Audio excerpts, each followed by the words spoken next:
rangkap jabatan di Sekolah Tinggi 1 Yakobus Maroke, dan sekarang saya sedang menjalankan PPL mata pelajaran Pendidikan Agama Katolik dan Budi Pekerti. Selamat menyaksikan.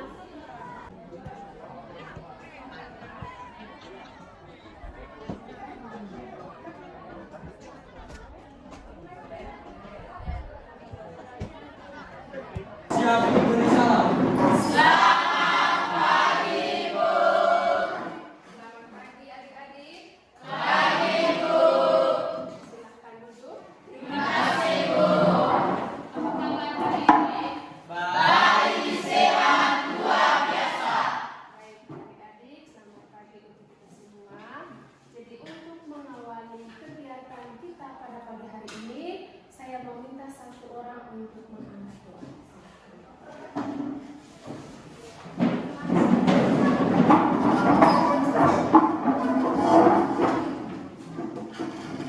Teman-teman, marilah kita siapkan hati dan pikiran kita untuk berdoa. Dalam nama Bapa, Putra dan Roh Kudus. Baik, silakan duduk. Terima kasih. Oke, saya absen dulu. Esta, Ada dulu. Raffi, hadir Bu. Dolin, Hadir, Bu. Jessie, hadir Bu. Oke, baik. Hadir semua ya? Ya, Bu. Terima kasih untuk semangat kalian hari ini. Kita akan mulai materi kita. Jadi sebelum Ibu memulai materi hari ini, saya akan bertanya kepada adik-adik sekalian, mungkin masih ingat materi kelas 10 KD terakhir? Angkat tangan, mungkin masih ada ini. Baik, Siska. Peran Roh Kudus bagi gereja. Baik, terima kasih. Jadi masih ingat ya peran Roh Kudus bagi gereja. Jadi kita, saya senang sekali adik-adik karena walaupun kita sudah dilalui dengan liburan panjang, jadi kamu masih mengingat materi-materi sebelumnya. Jadi kita masuk pada materi kita. Jadi gereja sebagai umat Allah. Sebelum masuk kita pada intinya, saya akan bertanya kepada kalian semua, apa itu gereja? Ya. Gereja adalah rumah Allah, tempat beribadah, tempat merayakan ekaristi umat Katolik. Baik, terima kasih. Tepuk tangan. Yang berikut, siapa itu umat Allah? Angkat tangan. Ya, Nendri. Semua orang yang telah dipilih dan dipanggil oleh Allah untuk menjalankan misi tertentu, yakni untuk menyelamatkan dunia. Baik, terima kasih. Tepuk tangan untuk kami. Sekarang kita masuk pada materi kita, yaitu gereja sebagai umat Allah.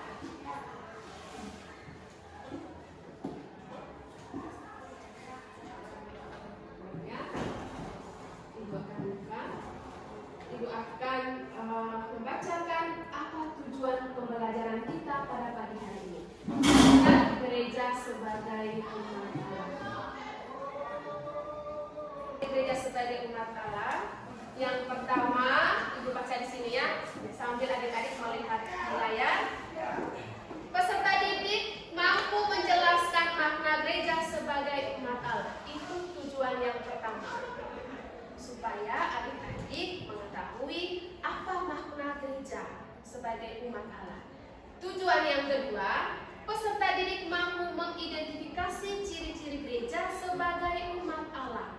Nah, di situ juga adik-adik diminta untuk mengidentifikasi bagaimana ciri-ciri gereja sebagai umat Allah. Lalu yang ketiga, peserta didik menganalisis masalah partisipasi umat dalam hidup menggereja. Nah, ini nanti yang kita bahas pada diskusi selanjutnya. Lalu yang berikut, kita masuk pada bagian inti. Untuk memulai materi kita kali ini, Ibu akan memberikan sebuah video untuk adik-adik perhatikan seperti apa tayangan berikut ini. Coba perhatikan video yang ada di layar.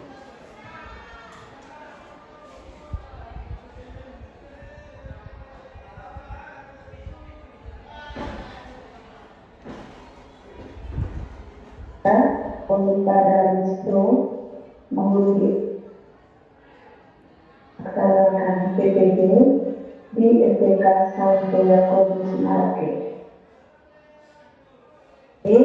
Pada kesempatan ini saya akan membahas tentang materi gereja sebagai umat Allah, di mana materi ini terdapat pada kelas 11 semester pertama.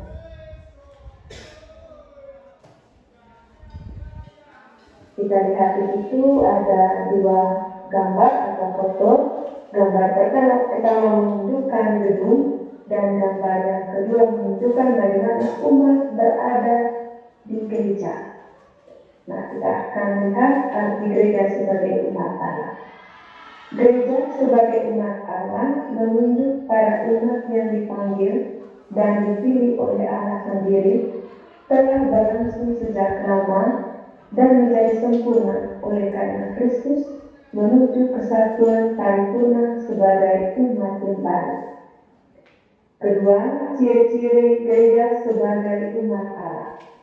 Ciri-ciri yang pertama, umat Allah terlihat dalam panggilan dan inisiatif Allah sendiri. Ciri-ciri yang kedua, adanya hubungan yang mesra antara manusia dengan Allah. Ciri-ciri yang ketiga, Allah menjadi karya keselamatan dalam kesiarannya. Mari kita lanjut bagian ketiga. Gambar ini saya ambil di gereja Paroki Santa Familia Merauke, dan di situ kita lihat ada orang muda dan orang tua, dan foto ini saya ambil dari siswa kami sendiri. Baik, dasar konsekuensi yang dikembangkan sebagai gereja umat Allah yang pertama, hidup menjemaat pada dasarnya merupakan hakikat gereja itu sendiri.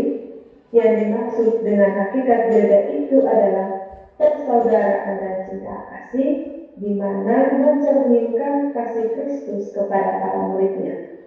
Yang kedua, karisma dan rupa karunia yang dapat dilihat, diterima, dan digunakan untuk kekayaan bagi seluruh anggota gereja. Yang ketiga, semua orang mempunyai martabat dan tanggung jawab yang sama untuk secara aktif terlibat sesuai fungsinya masing-masing. Baik, ibu adik-adik, jadi itu tadi video atau gambar yang saya sudah berikan kepada adik-adik untuk memberikan tanggapan terhadap ketiga gambar tersebut. Baik, gambar pertama tadi. Gambar pertama itu apa?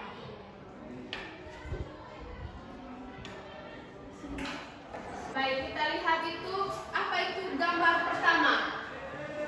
Gereja. Henry. Gereja. Gereja, oke. Kita lihat di situ gereja sebagai umat Allah merujuk pada umat yang dipanggil dan dipilih oleh Allah sendiri. Gambar yang kedua, ya siapa? Ya, Risan. Gambar yang kedua menunjukkan Umat di dalam gereja. baik, umat yang ada di dalam gereja. Dan gambar yang ketiga, ya, menu.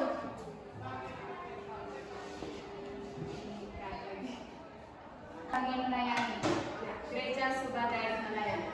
Baik, teman-teman, kita sudah melihat ketiga gambar tersebut. Baik, setelah melihat gambar tersebut, jadi saya sudah membagi adik-adik dalam dua kelompok. Jadi ini kelompok satu di sebelah kiri saya dan di sebelah kanan saya itu ada kelompok dua. Jadi itu sudah bagikan KPD ya. Jadi di situ ada pertanyaan. Jadi pertanyaan pertama itu bagaimana keterlibatan umat di lingkungan KBG atau komunitas basis gereja Anda dalam kegiatan hidup bergereja seperti doa kelompok dan KTPC umat. Nah, itu adalah pertanyaan kelompok 1. Lalu pertanyaan kedua, bagaimana solusi terhadap permasalahan ketidakterlibatan umat dalam kegiatan doa dan katekese? Jadi saya minta kepada kelompok 1 untuk diskusikan itu ya dari sekarang. Jadi Ibu beri waktu 5 menit. Itu juga dengan kelompok 2. Tolong diskusikan kelompok 2. Pertanyaan juga sama. Jadi bagaimana keterlibatan umat di lingkungan KBG komunitas basis gereja Anda dalam kegiatan hidup gereja seperti doa kelompok dan katekesi umat. Lalu yang kedua, bagaimana solusi terhadap permasalahan ketidakterlibatan umat dalam kegiatan kelompok dan katekesi. Baik, silakan bekerja. Saya memberi waktu 5 menit dari sekarang. Jadi jangan kerja sendiri-sendiri, tetapi berdiskusi. Silakan. Baik, kita mulai. Jadi kita akan mendengarkan bagaimana jawaban dari kelompok 1. Silakan baca pertanyaannya lalu dijawab. Jadi jangan langsung jawab saja, tapi baca pertanyaan supaya saya dan teman-teman juga bisa memahami. Oh, jawaban ini pertanyaannya. Pertanyaannya ini jawabannya. Silakan kelompok 1. Oke, saya akan membaca pertanyaannya. Bagaimana keterlibatan umat di lingkungan KBG Anda dalam kegiatan-kegiatan hidup menggereja seperti doa kelompok dan katekese umat? Kami akan menjawab, hidup dalam kasih persaudaraan, sikap saling menerima satu sama lain, kejujuran dan keterbukaan, menjadikan murid Kristus yang toleran, membawa damai, menjunjung tinggi perbedaan sebagai anugerah Tuhan yang terindah, serta memperlakukan orang lain dengan baik. Berikut nomor 2. Baik, saya akan membacakan pertanyaan. Bagaimana solusi terhadap permasalahan ketidakterlibatan umat dalam kegiatan doa dan katekese? Baik, saya meningkatkan kesadaran umat akan pentingnya katekese dalam hidup menggereja, karena katekese dapat diartikan sebagai berusaha menolong umat untuk menghayati dan mewujudkan dalam hidup sehari-hari demi masa depan gereja itu sendiri. Baik, terima kasih untuk kelompok 1. Tepuk tangan. Oke, kita lanjut pada kelompok 2. Silakan. Saya akan membacakan pertanyaannya. Bagaimana keterlibatan umat di lingkungan Anda dalam kegiatan hidup gereja seperti doa kelompok dan katekesi umat? Baik, kami akan menjawab pertanyaan dari kelompok kami. Hidup dalam persekutuan iman yang akan utuh dapat membangun gereja. Baik, kelompok 2. Baik, saya akan membaca pertanyaannya. Bagaimana solusi terhadap permasalahan ketidakterlibatan umat dalam kegiatan doa kelompok dan katekesi umat? Kami akan menjawab, membangun kesadaran umat akan pentingnya katekese, karena katekese itu dapat diartikan sebagai pembinaan iman umat yang diberikan kepada anak-anak, kaum muda, dan orang dewasa, bertujuan untuk membantu umat supaya semakin menghayati dan mewujudkan iman dalam sehari-hari. Baik, terima kasih untuk kelompok 2. Tepuk tangan untuk baik, dari tadi jadi sudah dari kamu menjawab pertanyaan itu dalam hasil diskusi kalian. Jadi Ibu akan merangkum semua jawaban kalian. Baik, gereja dapat berkembang karena adanya kesadaran dan keterlibatan untuk terlibat dalam setiap hidup gereja yang ada.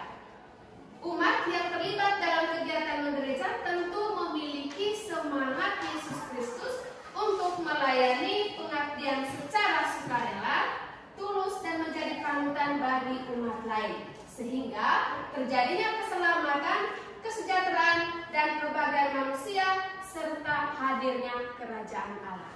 Baik, terima kasih untuk kita semua. Jadi keterlibatan Anda dalam berdiskusi tadi. Baik adik-adik, sebagai akhir dari kegiatan inti kita, coba kita buka kitab suci kita. Itu ada teks kitab suci Kisah Para Rasul bab 2 ayat 41 sampai dengan